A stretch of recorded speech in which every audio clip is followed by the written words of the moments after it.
everyone. How are we? Oh, they're smiling that I'm back. That's always a good sign, right? Hold on one second. I'm going to finish this one up real quick. Sorry about that. I'm a very slow tweeter. Yes, exactly, right? Yes. Is that what it is? Hashtag Go Hawks? Now I'm starting to get used to asking people what's the hashtag, what do we go by here, etc. Oh my. Anyways, thank you so much for having me back. I was actually, so I'm joking around that this is my Midwest tour. Some of you talked to me earlier, heard me say this. So I left my home in Normal, Illinois. Yes, I know, I'm from Normal, Illinois. For those of you who weren't here last time, we got all the mocking out of the way then. And by the way, I also now know that this is a smart board, so there is no more messing with the girl who likes the Badgers, right? And all that type of stuff with that. So again, for those of you who were here last time. Anyway, so I left Normal, Illinois, drove to the Wisconsin Dells, and I was at the Wisconsin edTPA conference yesterday. Great session. Wisconsin, actually, they become consequential for licensure next year. So I was actually talking about edTPA retake support. And so then I hopped in my my soccer mom van and about 5:30 last night and drove down here. And I have to say, when I was kind of arranging my calendar and saw that I had a January thing in Iowa and a February thing in Wisconsin and Iowa, my first thought was, there is a 50-50 chance that February thing actually happens, right? Because it's the Midwest and it's February, and I cannot believe the weather outside. And I know all of you are hoping we end early because it's just so gorgeous, right? But you have from 2:30 on, so you know. Anyways, but I so appreciate you being here today and the continued work that Carrie and Will have done to put everything together. We'll be walking through things. Here's what we're going to be doing today. Last time we were together, we started digging into the rubrics. And you got introduced to kind of the structure of a portfolio. You got introduced to what that understanding rubric level progressions document can do for you. What we're going to be doing today is we're going to be starting into local evaluation. Now, it may be something your university decides to do. It may be something you decide not to do. And so as we walk through, so the goal today is for you to further your understanding of the edTPA portfolio, what it requires of students, what the performance expectations are, and for that to be illustrated in some concrete work samples that you have. Are you with me there? Oh. Really? Oh, there we go. It takes a quick nap? Oh, I'm kind of jealous of it. Is that bad? It's like, who doesn't want a quick nap in the middle of something? Maybe. Go that way. Okay. So first things first, if you are here and you have not yet signed a non-disclosure agreement, you now have possession of some student work samples. These student work samples are not to be shared with anyone. They are for your professional development only. If you have not signed that non-disclosure agreement, please see Will or Carrie and sign one before the end of this session. Those of you who were with us last time, you already signed one and you were good to go with that. So that one still continues. But please remember that these are confidential samples. They are actually shared. Illinois State students have given permission for these samples to be shared specifically for professional development, and we greatly respect that. All right? The videos that we provide for you in Dropbox, the parents of those children gave permission, and again, just for professional development and just under certain circumstances. So please be respectful of that as well. Thank you. All right, so local evaluation. So what local evaluation is it's a way for candidates to kind of work through how the edTPA rubrics are set up without having to be too concerned about what's the difference between a 1 and a 2, what's the difference between a 4 and a 5. They can get very bogged down in those details, and that's not as important for them to understand as there's a performance expectation at that 3, that proficient acceptable level. What types of things go above a 3? What types of things are failure to reach a 3, and going through that type of thinking. It's also a way for them to be able to start to understand the language of the assessment. Again, I think we talked last time about the fact that for a lot of students who are new to edTPA and whose programs are new to edTPA, there are a couple of barriers that they always seem to face. One is edTPA rumors. I have never seen anything spread like wildfire like I have edTPA rumors. Okay? So they get built up in their minds as this is going to be this monstrosity of a thing that I have to do, and no one ever successfully does this, and I am doomed to fail. Or I have to sacrifice my entire life to be successful. So, and again, for our students, we've been doing this for a few years, and they come through it, and they're like, this really isn't as bad as everyone says. It's a lot of work, but it's what we do in teaching, so it makes sense. The other thing that they're up against is for many of them, the first time they see that handbook, it's a very technical manual, sometimes with a lot of terminology they've never heard before, and that can also be kind of a barrier for them. It's an opportunity for faculty to take a look at the student work samples through their own lens of the rubrics and to look at whether or not candidates are meeting expectations or not, and to understand why. So as scores come back from official scoring, faculty may sit down with the portfolios using local evaluation and go through, and they may look at the portfolios and look at where the candidates are and say, okay, I understand what's going on here. I understand where the performance was not adequate, or I understand why the performance was very good. The other thing is, and this is what my faculty like using this for because they like doing this, is to kind of as another double check for official scoring. To kind of say, here are the official scores. When we locally evaluated, here's kind of where we put them at. If there's a large discrepancy and we see a pattern, maybe it's time to contact Scale or Pearson and say, what's wrong in our understanding that we're not doing this, or is there an issue? I always like to start out conversations with what's wrong with our understanding because I hate to be accusatory right off the bat. Does that make sense? I find it always starts the conversation better if I'm like, what's wrong with us? And then, of course, they're going to say nothing because, and then we go from there. So that's kind of the use of it there. Okay, so it's not scoring. We're not going to look into assigning official score. You're not trained scorers. The score training process is it's over 20 hours.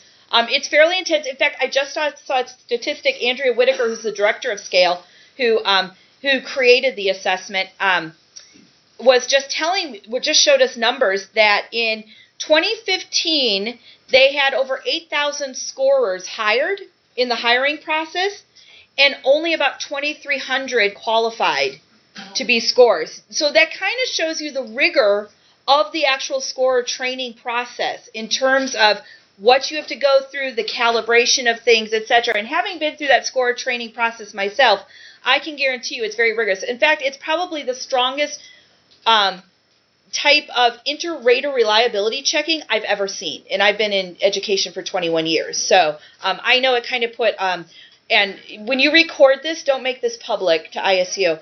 It put a lot of our local assessment practices to shame in terms of checking inter-rater reliability and preparing people to use rubrics and those types of things. So again, ISU is not to hear that, okay? By the way, for those who are new, when I say ISU, I'm not referring to Iowa State. I'm referring to Illinois State. I know, our acronyms mean very different things, don't they? Okay, also not a deficit view of candidates' work. This is really hard to do when they're your students, because you'll go through and you'll look at their work, and I tell you, whenever I do professional development with my faculty and we look at portfolios, they'll be like, we taught them better than that. Yeah. Or, well, they're missing X, Y, and Z. Well, this isn't about what's missing. It's about what's there. And where does that fall on the rubric? Okay? So that's what we're going to be looking at. All right, so structure of tasks and rubrics today, the evaluation process, and then feedback. If you take a look, so for all of local evaluation, it's learning the rubrics, looking at the evidence the candidates created, and then using the rubrics to make sense of the candidate's work. I will tell you a couple of things. First of all, normally when I do this for Scale, I bring the Scale examples. I decided to use the ISU examples. For one thing, we already had them loaded. You all have looked at, most of you have looked at those portfolios last time. We'll continue to use the same portfolios. The other one was there aren't necessarily updated local evaluation examples for every content area that we had. So I thought it would be easier. You have some from Fall 15. There's the freshest samples we have. I will also tell you, well, no, I'm not going to tell you that because it might bias you, and I'm not going to do that. So speaking of which, I didn't even remember this was the next slide. So if you take a look here, if you go through score training, which honestly, for those of you who are faculty and staff, I highly recommend going through score training because you have 30 extra hours to do in the spring, right? But anyways, I mean, at some point in time, it's great professional development. It really keeps you in tune. I go through I score at least a portfolio every year because it keeps me fresh with things. Which, by the way, I usually only score in the spring, which means that I have to do a refresher and a requalification every time because there's more than 120 days between my scoring events. So, keeps me on edge, shall we say, in a good way on edge. So anyways, if you take a look here, these are the different types of biases we often see in assessment. So one is the halo effect. And as you're going through today, I'll be interested to see whether or not this affects you. It's interesting to see which of the tendencies you have as an individual. So the halo effect is if a student was a 4 on rubric 1 and a 4 on rubric 2 and a 4 on rubric 3, guess what you may go into rubric 4 thinking? They're going to be a high score on rubric 4, but these are all individualized teaching skills, which means that someone might be very strong on one rubric and on the next rubric be not so strong. Or they may be not so strong on one rubric, on the next rubric be very strong.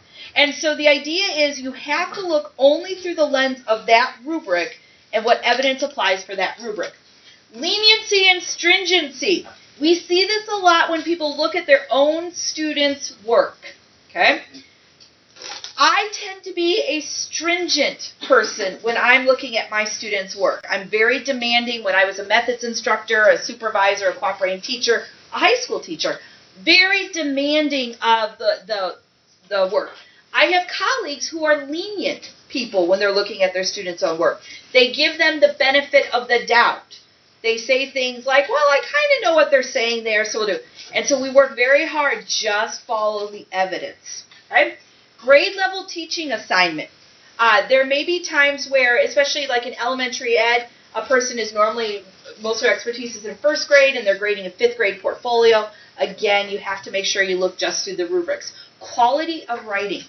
So edTPA does not look at the quality of writing in terms of grammar, syntax, punctuation, spelling, etc. The only time that gets in the way is if the scorer cannot understand what you're saying, so they can't count something as evidence. So if you are not a grammatically good writer, it doesn't hurt you, as long as you can communicate what's going on. My English language arts people do not like this, by the way. They want a grammar rubric. But on the flip side, it keeps edTPA from being a writing assessment. It is not an assessment of the candidate's writing. It is assessment of what they are saying and the evidence they're providing. Emotional reactions. Whether or not the scorer likes your choices doesn't make a difference.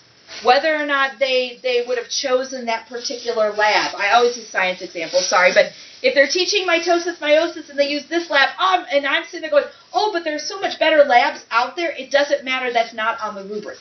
So we have to go through the rubric to understand. Quantity and technical quality of materials. I have scored videos that are sideways. Irritating, but that's not part of the rubric. Video irritates you is not part of the rubric. Okay, so I look at what is actually on the video as I'm doing this. So, and then fill in the gaps. This is the whole, well, I know what they're saying here, etc. They have to present the evidence. And some of the rubrics make the connections. So like rubric 1 is about planning, and we'll see that in a little bit. And they have to talk about how their lesson plans build on each other to build understandings in various areas. Part of that rubric is they have to clearly tell you why these do this. If I as a scorer can see it, but they haven't told me about it, I can't count it as evidence towards that area of the rubric. And the reason for that is, in that particular rubric, is because many students get pre-planned curricula, which is fine. They can use pre-planned curricula, but it does us no good if a beginning teacher is handed a set of curricula and they don't know why it is scaffolded that way. They don't know why it's sequenced that way. So that's why for that particular rubric, they make them make the connections. Other rubrics, they don't necessarily have to make the connections as directly to score at the acceptable level if the scorer can see them. So that's very rubric oriented. The more you get towards that 4 and 5, that advanced range in the rubrics, the more clear connections have to be made by the teacher candidate, because that's that well-intentioned, well-executed portion of the rubric. All right, so with that, do you have any questions for me before we get started? I know. Shortest, intro ever, right? Yay. I'm surprised there's not applause after that. Okay, so here's what we're going to be doing. So can I borrow your handbook for a moment? Thank you, sir. Okay, so you have your handbook, so let's talk real quick about what you're going to be doing. So for you all, here are your useful things today. Your handbook.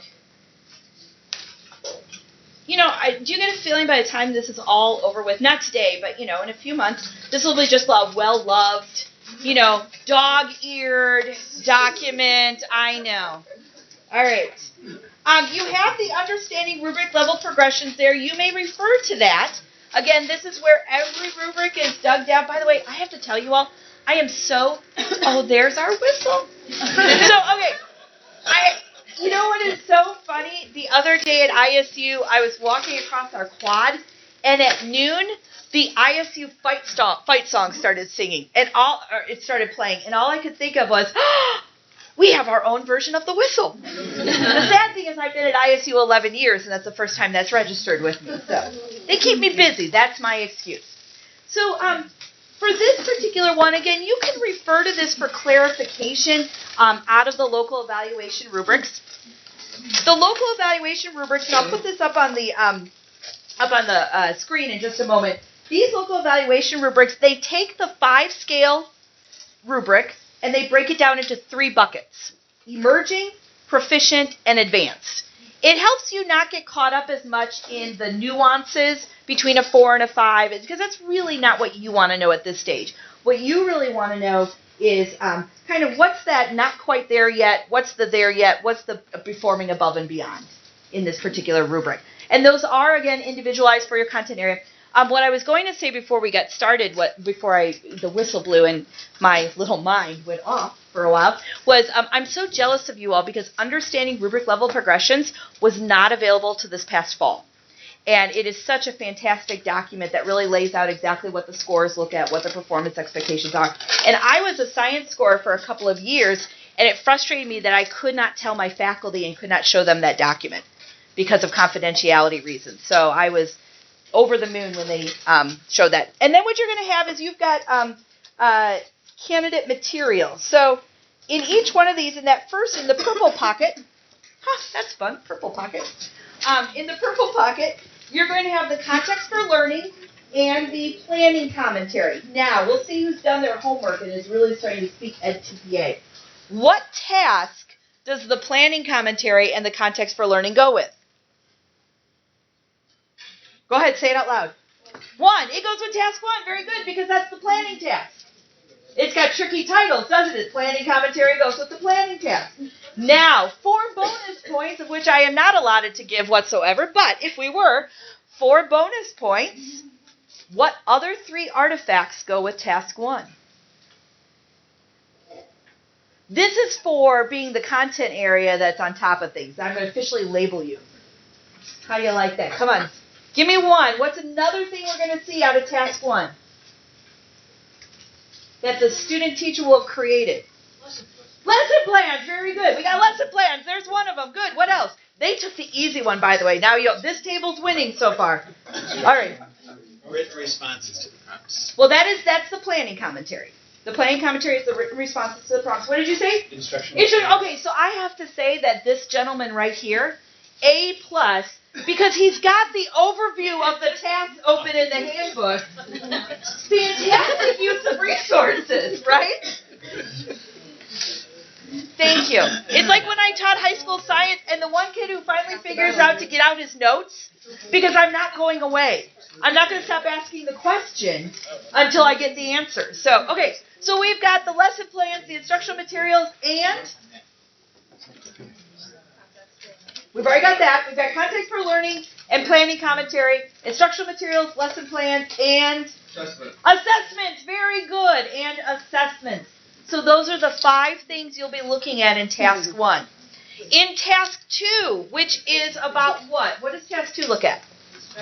Instruction. So which commentary goes with that? The instruction commentary. I know, fancy titles. I know. And what's the other artifact that the student will submit?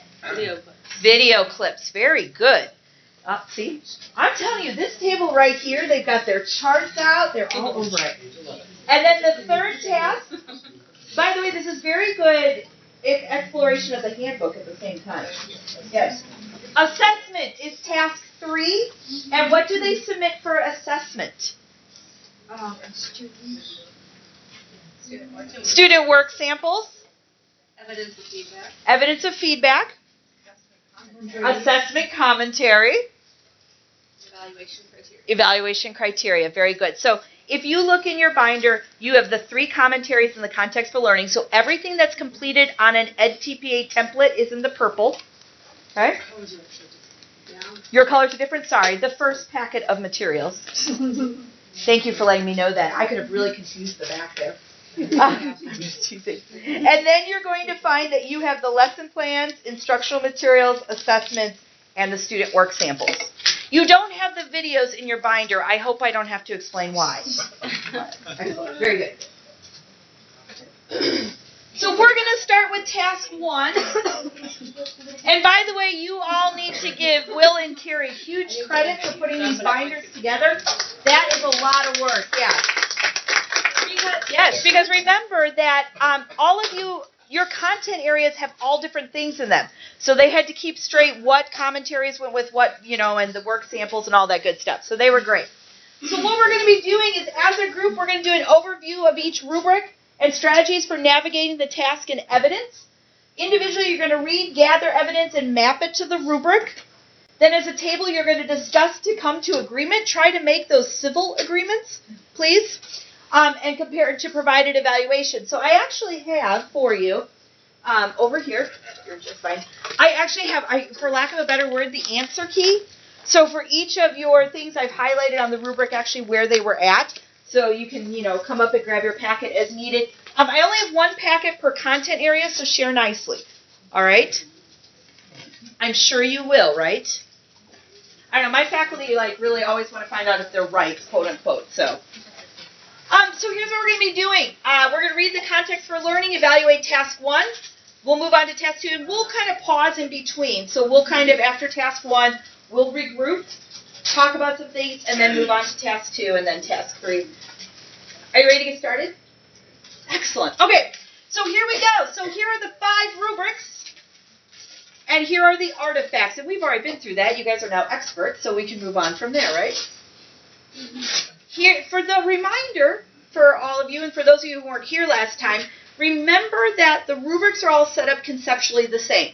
So in other words, over here we've got the not ready people. And it could be they're too teacher focused, depending on what we're looking at. They look at the class as a whole, or the class not at all. And what they're doing, there's not an intentionality to it. It's kind of fragmented. It's we call it every once in a while they have moments of accidental brilliance, but they couldn't tell you why that was good.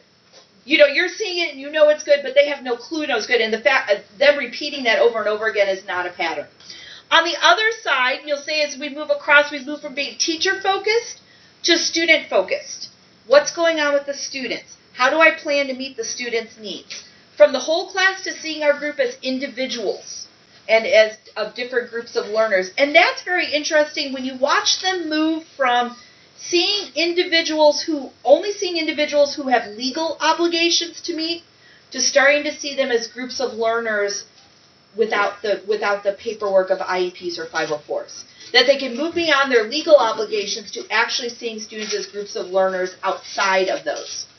And then fragmented, indiscriminate to integrated, intentional, and well executed. So here is the secondary math one, and we kind of took, here's planning. So if you take a look for planning, you'll notice that here we have at a level 3, candidates' plans for instruction build on each other to support learning of facts and procedures with clear connections to concepts and mathematical reasoning and or problem solving skills. So in order to score 3, a math ed student teacher would need to show both that they're addressing concepts and that they're addressing mathematical reasoning or problem solving skills. If they move to a level 4, now not only do their plans build on each other, but remember I talked about this being a rubric where they had to make clear connections? You'll see with clear and consistent connections to concepts and mathematical reasoning and or problem solving. So it'll start to move up as you go through there. And all of you, we call these things, the targeted student learning. And again, those of you who were here last time, you saw that for your handbook. Keep that in mind. And when you go to introduce your students to edTPA, one of the best things you can do for them is point out the targeted student learning in their handbook, because they will have to refer to it over and over and over again.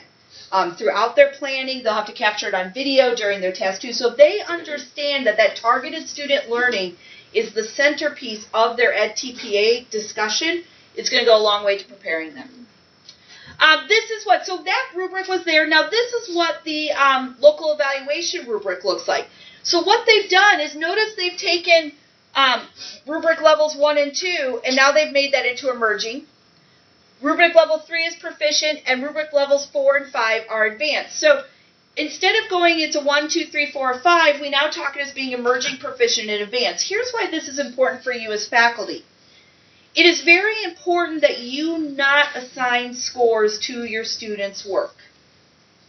That you talk about it as being advanced, proficient, or emerging in terms of those ways. And the reason for that is sometimes along the lines of a legal issue. It's also along the lines of you're not a trained scorer. And so talking about it in these ways will help guide your thinking much better there. They've also given you some quick look-fors for each of those different areas. Those lists are not exhaustive. You can look for other things. You can bring in the understanding rubric level progressions to help guide where you think evidence is falling there. But this is how we walk through with our faculty in terms of is emerging, especially if you're starting to use rubric language in earlier like clinical work or earlier assignments. I would highly recommend using emerging, proficient, or advanced as your type of thing. We've really discouraged our faculty from assigning 1, 2, 3, 4, and 5 for various reasons. You can mislead a candidate, those types of things. So I don't know why I have this up here again. I repeated. Okay, so let's take a look. So the look for. So guiding question is, how do they build conceptual understanding, procedural fluency, and mathematical reasoning? Identify the key characteristics, concrete examples, and again, these aren't exhaustive. So what you're going to do first in the planning task is you are going to read the context of learning form. Okay? That provides you the information you need to know about the community, the school, and the class that the student teacher is working in. Okay? You're going to skim the lesson plans. For this particular rubric, you want to note the progression of the objectives. How are these building on each other?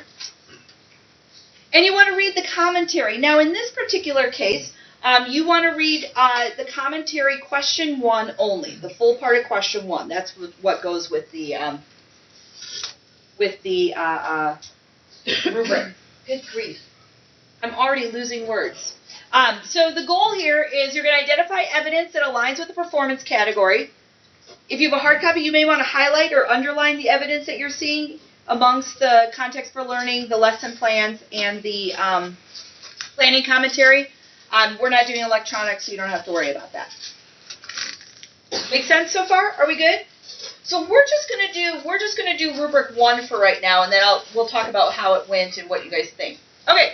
So individually, you are going to read, highlight, gather evidence, map it to the rubric, okay, wherever it falls on the rubric, and then as a table, talk about that. Are we good? So some of you might need to relocate so you're with your people. Yeah?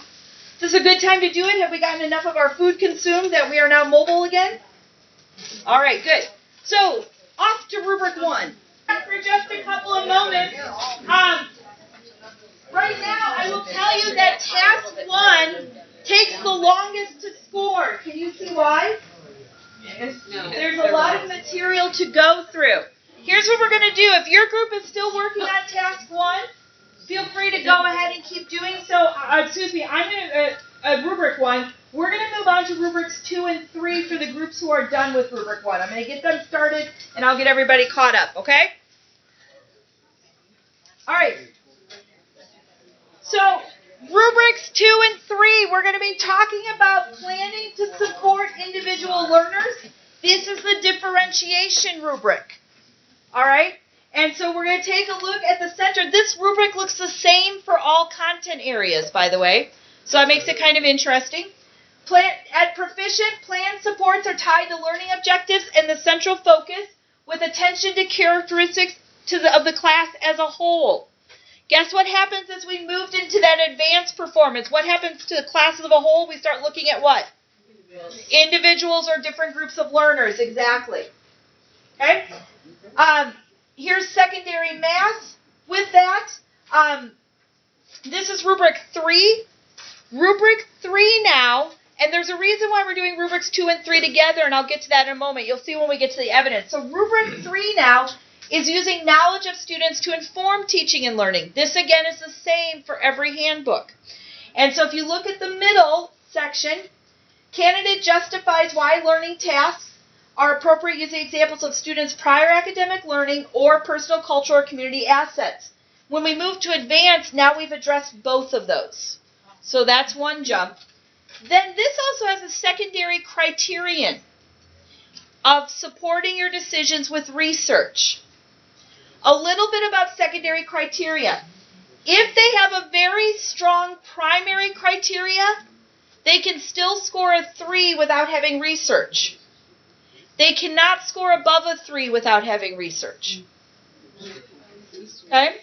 If you need clarification on that, look in the understanding rubric level progressions. All right, that will help clarify, or talk to me. All right, so here's what you're going to do. You're going to gather and map the evidence for rubrics 2 and 3 at the same time. Oh. And here's why. They both come from prompts 2 and 3. So between prompts 2 and 3 in the planning commentary is where you're going to find the evidence for this. And you can refer to the context for learning and lesson plans as needed. All right? We're going to do exactly the same thing we did before, but you're looking at rubrics 2 and 3. They correspond with prompts 2 and 3. And with that, go ahead and get back to work. If you're still with rubric 1, let me know what you need from me. We're going to keep on moving.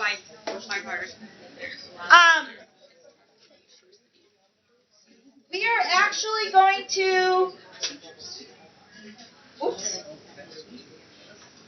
we're actually going to skip rubric 4, and here's why. Rubric 4 gets into academic language. We're going to do academic language as our focus for our April 29th session. So we will dive into academic language on April 29th. I'm going to bring a partner with me that day, so that way who works primarily with elementary ed and literacy. So she will work with the elementary ed and literacy. Secondary, you're stuck with me. I'm sorry. But anyways, we will be diving into academic language that day. Okay, so I don't want to take you through the academic language rubric. The first one is rubric 4. I don't want to take you into that until we have a good foundation and understanding. Make sense? Yeah. All right, good. Okay, so what we're going to be doing then, we're going to be going to rubric 5. Rubric 5 is monitoring student learning. We are back to individualization for all the content areas. So your targeted student learning is back. So you'll notice rubric 1, they had to plan for the targeted student learning. Rubrics 2 and 3, we looked at supports and knowledge of students and how you're going to use what you know about your students to justify your choices. Rubric 4 is academic language. Rubric 5 is how are you going to monitor student learning and assess it throughout the learning segment. So now we're going back to, in math, we've got conceptual understanding, procedural fluency, and mathematical reasoning and or problem-solving skills. That is not what science is looking at, okay? And science is saying, thank goodness, right, science? All right, so here's your evidence. Just do the rubric 5, okay? So we've got a planning commentary prompt 5, that's number 5, lesson plans, and assessments. You're finally going to pull out those assessments that have been sitting there for a while, okay? And you're going to do the same thing for rubric 5. Are you all still with me? Are we good? Good. There's been a lot of smiling for some of you, so. Uh-oh. We don't have rubric 5. Yeah, we Oh, all right. Oh, okay. All right. So I understand there were some errors with the photocopying. Here's what you can do, okay? If you go to the front of your binder,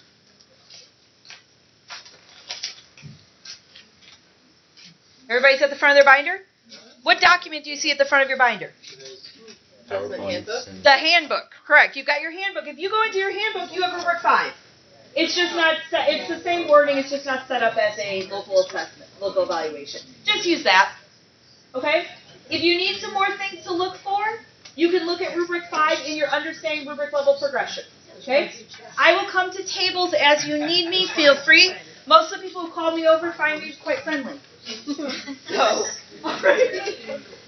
So, and with that, please, commence with rubric 5. Hi,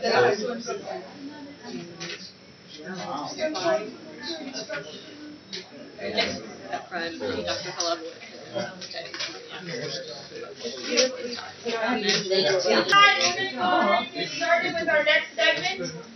We have a choice to make here, and I can let you go one of two different directions. And your table can kind of decide if your table has some devices to bring to watch videos and you have headphones, you can do task 2. If you do not have that, then I would suggest you do task 3. We're not going to be able to do both of them today given the time that we have. So let me go quickly. If your group is going to do task 2 and you want to watch the videos, they're in Dropbox for you. The artifacts are the video clips and the instruction commentary. The way you collect evidence is a little different in task 2. And this is good for those of you who will probably be doing this on your own. Watch the video first. All right? So watch the video first, then read the instruction commentary. All right? We will leave the videos posted throughout the end of the semester for you to go in and do your own professional development. Pay attention to which prompts link to which rubrics. And in the understanding rubric level progressions and on the local evaluation rubrics, both of those tell you which instruction commentary prompts go with which rubric. All right? Watch the videos first, then read the commentary. What you will end up doing then is you will actually end up collecting evidence for rubrics 6, 7, 8, and 9 probably all at the same time as you watch the videos, and then you map them to the rubrics. Because the clips provide evidence for the different rubrics throughout the clips. It's not a clip for these rubrics and a clip for these rubrics.